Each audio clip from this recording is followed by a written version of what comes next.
Happy Friday, everybody, and welcome back to Brown Bag Bets. Powered by BetSperts, we are your daily dose of quick hit handicapping and sports betting picks. I'm Alex Christensen, and joining me, as always, Mr. Andy Molitor. And since it's a Friday, we figure, well, the college football Friday. We did a little NFL on Wednesday, so we bring in Rich Lamons. You might know him from all his work on BetSperts. He's a feature writer there, and he really does have one of my favorite Twitter handles, Andy. Rico de Gallo is pretty solid. Yeah, especially since it's I don't know what is rich. Where's the etymology of rich? Because Pico de Gallo is beak of the bird, so this would be Richard, Dick. The bird. Yeah, well, Pico de Gallo is more just the salsa, and then it means the beak of the bird. And I do love some pico. I had some good tacos the other day, but yeah, it is. Where are we from week 0? I can tell you exactly when the day 1 of NFL is. College is always a surprise to me. Yeah, it's about 5 weeks out now, so it's coming in close.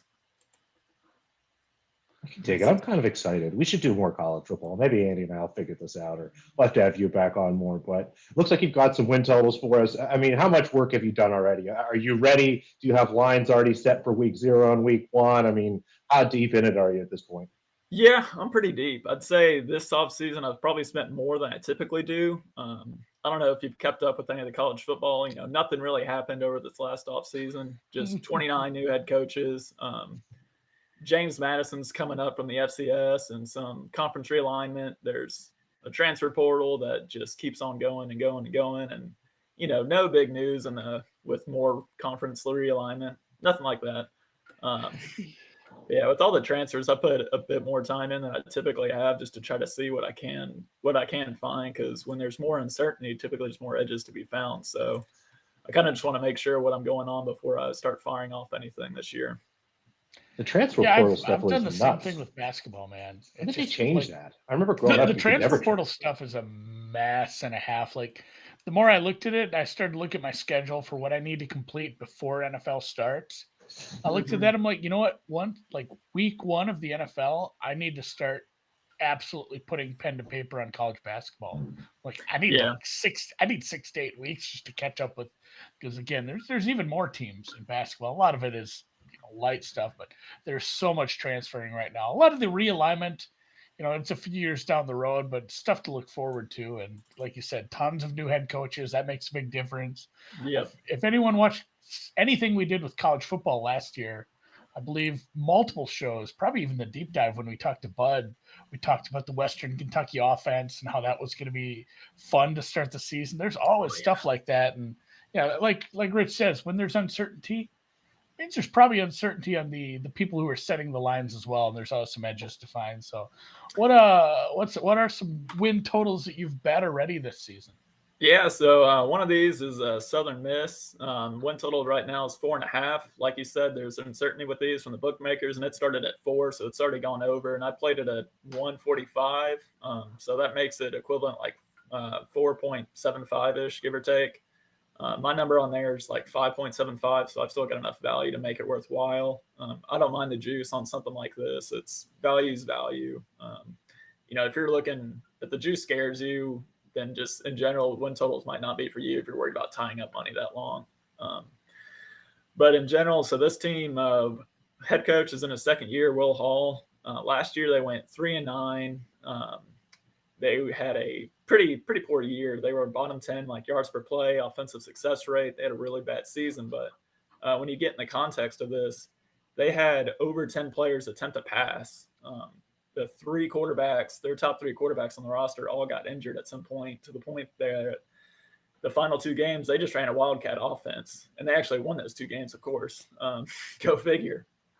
Like Frank Gore Jr. had the best quarterback rating on the team. I mean, I think he only played for like 1 game, but still, he did solid. He had like 4 touchdowns, 1 pick. But yeah, it's when you have that kind of happen, that kind of injury luck to an individual position, especially the quarterback. I don't know how much stock I can really put into any of the stats from the 2021 season. So look, going forward, quarterback Ty Keys is a dual threat. He's supposed to be pretty good, highly rated.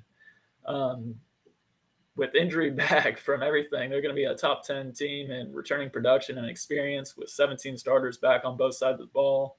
their skill players are pretty solid, both running backs and receivers. They get a lot of people back.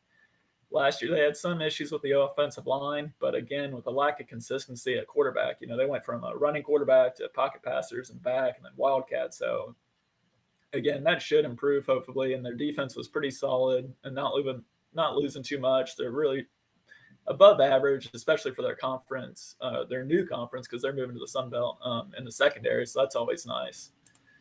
Their strength of schedule is kind of on the weaker side, bottom 30 if you're looking at regular season wins. They'll be favored in like 5 games and a dog of 1 score or less and another 5 with 3 of those at home.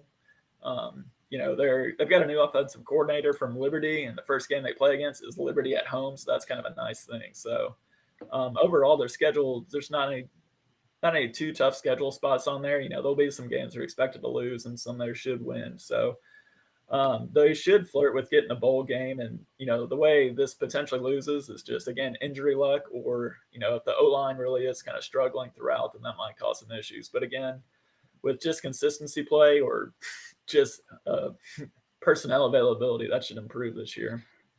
Yeah, it makes me think of Dallas, the Cowboys from like last year when we previewed them. It said, how the shit are we supposed to take a prior from this team? Because everybody was injured last year. Like, how do I evaluate the 21 Cowboys based on the 20 Cowboys? And, kind of the same thing. Cluster injuries are crazy, but cluster injury at a quarterback really muddies the water a little.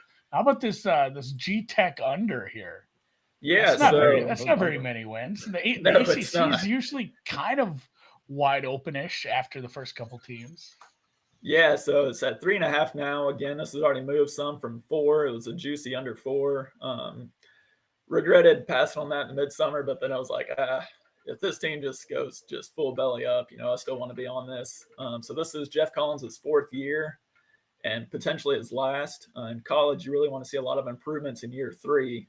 But last year, they were bottom 30 in success rate on both offense and defense, poor red zone efficiency, poor third down efficiency. Just really bad year that finished 3-9, and they were 4-8 against the spread. So they were even underperforming from what expectation was. This year, they're going to be bottom 10 in returning production. They lost, a top running back, transferred to Alabama. They're losing 3 of their top 4 pass catchers. On the bright side, Sims is a dual threat quarterback who was kind of hurt for about half the season. So he showed some good signs, but it's still, I don't know if that's going to be enough with the schedule that they've got. I've got their projected wins at like 2.6 right now. They're favored in 2 games this year. One is against Western Carolina, those mighty Catamounts coming to town. Other than that, their non-conference includes Ole Miss, UCF, Western Carolina, and who else is on there? Georgia, which, that's just not even a contest. So, favored in 2, dogged by 1 score in 2 games. And, one of those, both of them are the Virginia schools that both of those are having coaching changes as well. So that kind of favors Georgia Tech a little bit. But even then, a lot of speculation this is going to be Jeff Collins' last year if something doesn't turn around. And I'm kind of buying into that. So it's a lot of losses, a lot of big losses potentially on this schedule. Yeah, I like that. Is it hard to find alt win totals or stuff like this? Because I'm wondering if I can find a 3, because it's, as you're kind of breaking that down, it seems like they get 2 wins and the other one's a coin flip. So if I'm at that point, I wonder if I could find a 3 somewhere. I haven't seen them since the old 5 dimes, but I also lack a lot of the, for real. All right, those are some fun ones there. But I'm not sure if any of the legal stuff has any of those. I'm still dabbling. My state's a little slower over here. Yeah. Fresno. Yeah, I don't even know what is this? Mountain West? Mountain West. My brain just turns off from, like, as soon as March Madness is over, I just forget everything I know about college and just the summer races brain. But this is apparently a good team. They got another car or what? No, even better. They've got of course I'm gonna blank on his name. Jay Kaner at quarterback. In general, this team lost their head coach to Washington, which is a great hire for Washington, but they bring back Jeff Tedford, who was previously the Fresno coach for about 3 seasons. So he's been near the program. He stopped for health reasons, but they brought him back. They've had to get a whole new staff with, DeBoer taking some folks and other people leaving. But the OC is an internal hire, so he's been around the program. And the D coordinator's Kevin Coyle, who was at LSU staff. He's been a DC in the NFL. And so you're not really having a big drop off in my mind on the coaching staff. Last year they went 10-3. They upset UCLA. They were a 1-score loss against Oregon. A real solid year. They were top 25 in offensive success rate, yard per play margin, top 10 passing success rate. Jake Haener threw for like over 4,000 yards. Is one of the top quarterbacks last year. He's going to be another top 10 quarterback this year. Overall, they're top 15 in returning production and experience. They got 15 total starters back. They don't really lose much anywhere. Like one O-lineman, one wide receiver that was like their third best pass catcher. They lost a running back, but the one coming back might be even better, averaging, he's still, Mims is going to take over the starting role, and he still had over 100-plus carries and averaged like 5.5 yards last year, and was pretty involved in the passing game as well. Their defense was solid. Their defensive backs are great for their conference as well. They had a top 10 passing success rate allowed for their defense. So expecting more of the same this year. Their schedule is like a bottom 10 strength of schedule.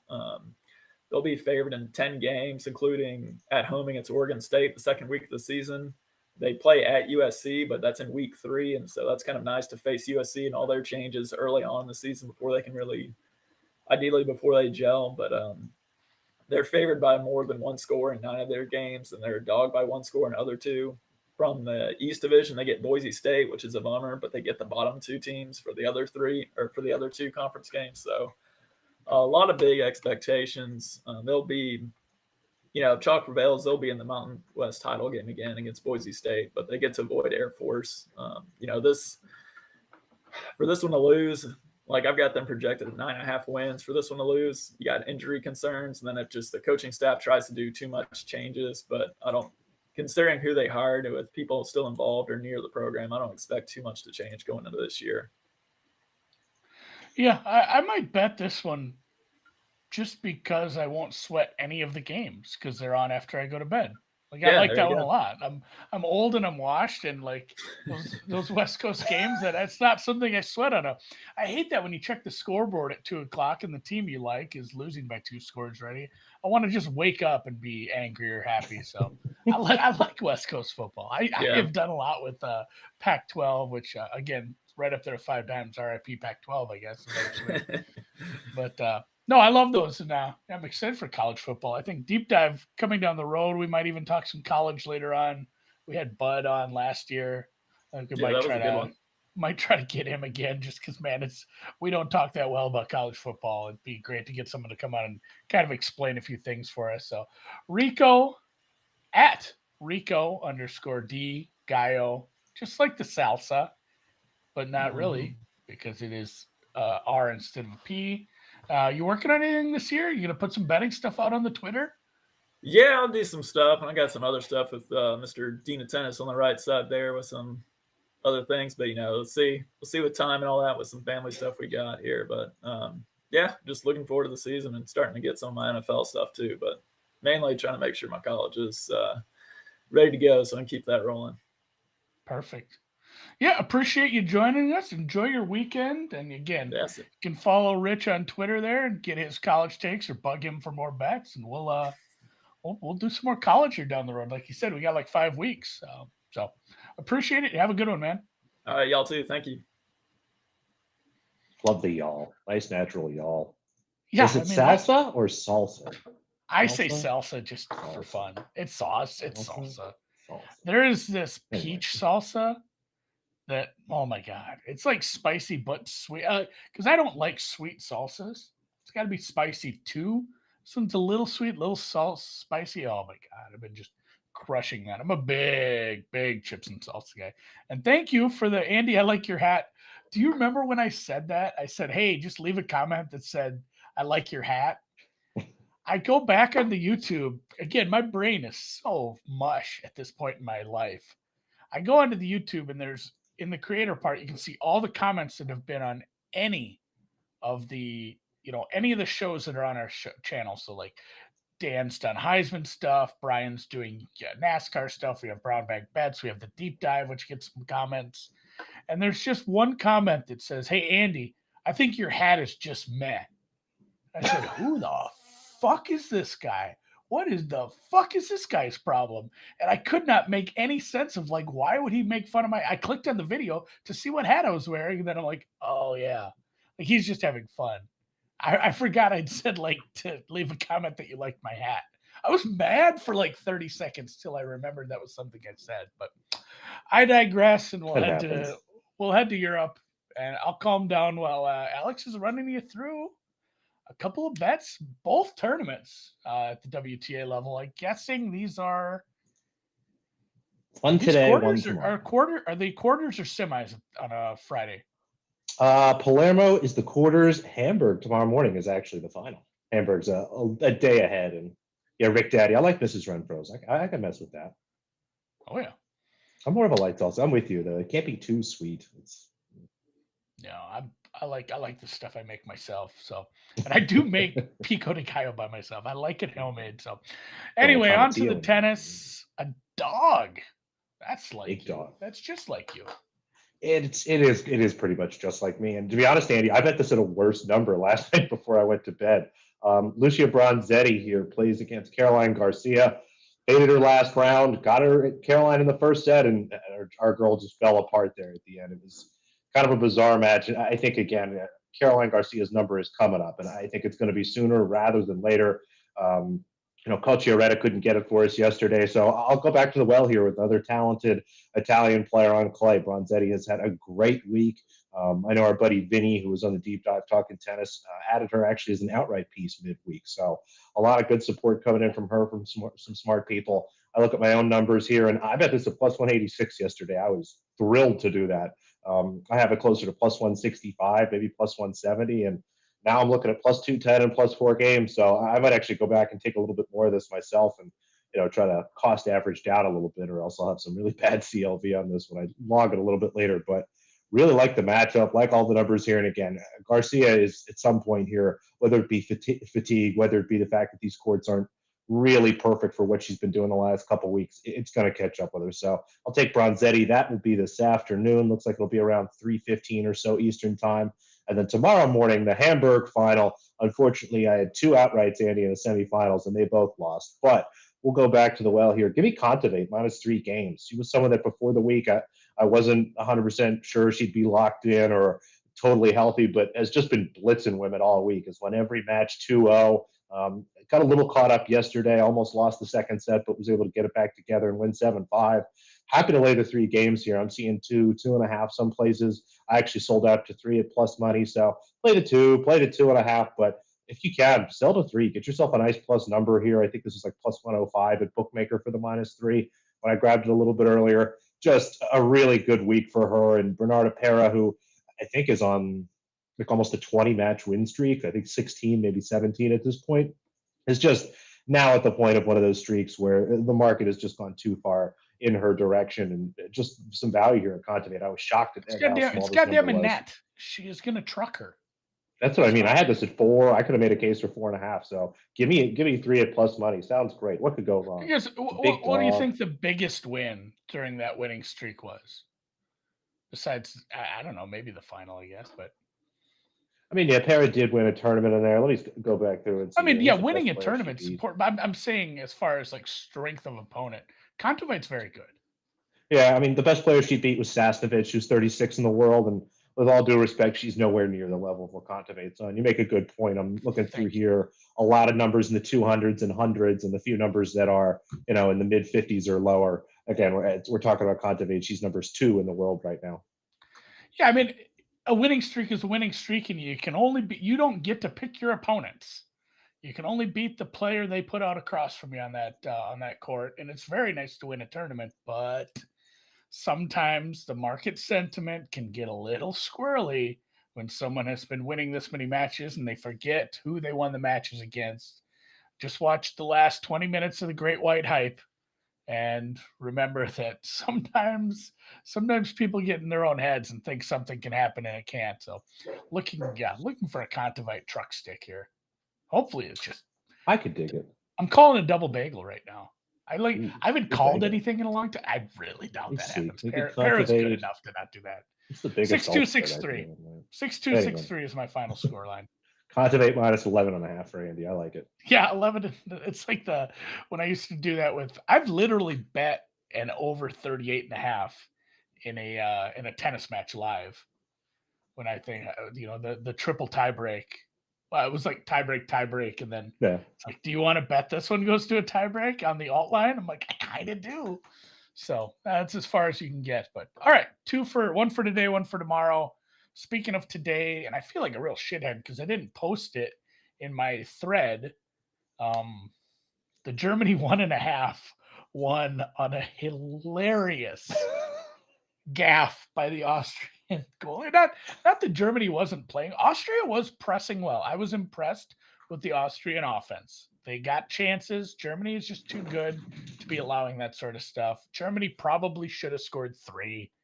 I'd have to go back and look at that XG, see what I had. But if anybody hasn't seen the video, I did retweet it yesterday with a Germany minus 1.5 LOL quote tweet. The goalie from Austria was passed to by a defender, and she was not looking well in her peripherals, tried to kick the ball, and Pop came out of nowhere and just ran in front of the kick, let it bounce off her into the goal. It was like the 89th minute too. So it was a pretty fun result for me to find. I had a 3-game losing streak heading into that one. I needed that one. And like I said, I also I guess I did cash a future with England into the semis, but 3-game losing streak broken. And today, another future on the line where I had Sweden to win the group and I had Sweden to go to the semis. All I right. bet Sweden to go to the semis at plus 150 prior to the tournament. They are minus 1,000 now. They drew, and again, anything can happen. Minus 8, it's CLV is what it is, but anything can happen. But they did draw, and it's funny, they're probably the worst of the favorites that made it to the semifinal, the quarterfinals, but they are the biggest favorite because they drew by far probably the worst team that made it through out of a goofy group where they beat in. Kudos to what they did. They beat Italy 1-0 and they got in on the last day.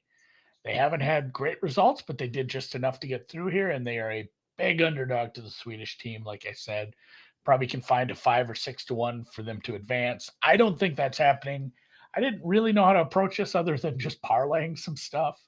Sweden to just win in regulation, combined with France to advance, is about minus 125, minus 130.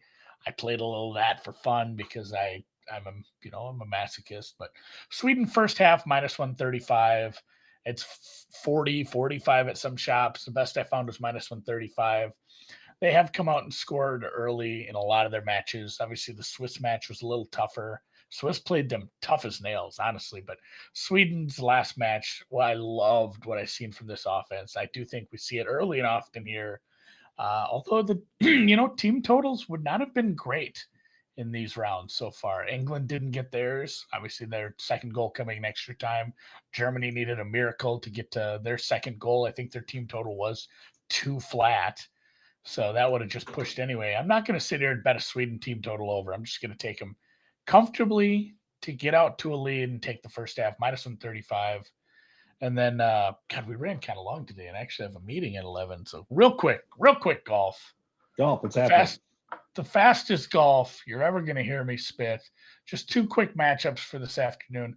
Went 3, 2, and 1 yesterday, but It's not bad.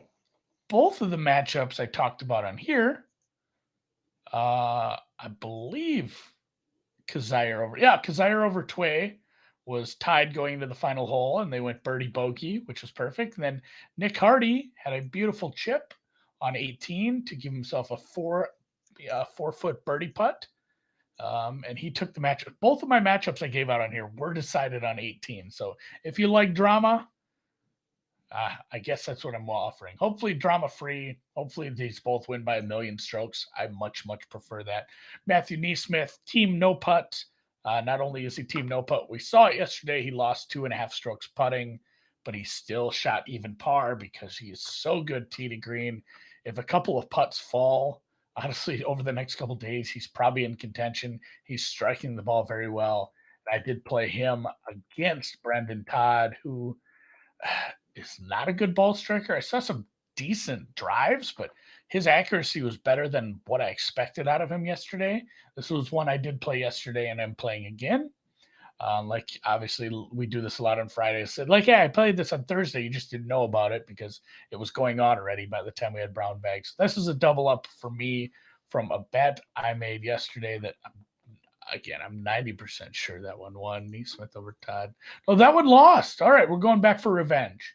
This is a revenge spot for me then. And then Nick Taylor. This is not Vaughn Taylor. Nick Taylor over former Masters champion Danny Willett. This is another one where will it or won't it?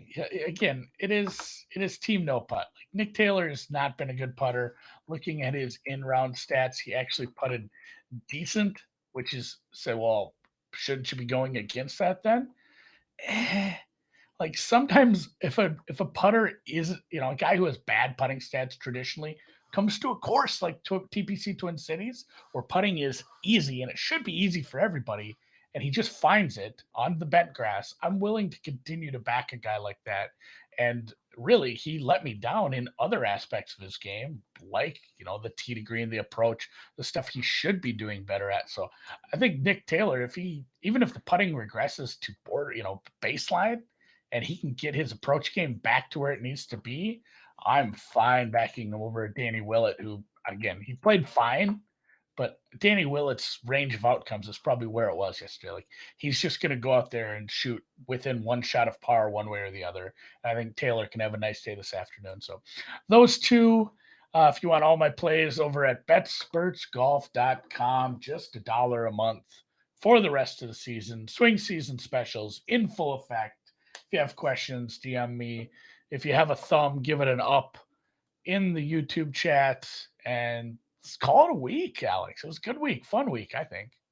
Got a lot done, a lot of bets going on. We always talk about this as the dog days, but Win Total Wednesdays are back. We got a little college football talk. It's happening, Andy. Things are happening. Yeah. So, all right, guys. Have a good weekend. Good luck with all your bets. Again, thanks for joining us. Thanks for any thumbs up. Thanks for any comments about my hat, Alex's beard, or any bets you're looking to place this weekend. We'll catch you Monday.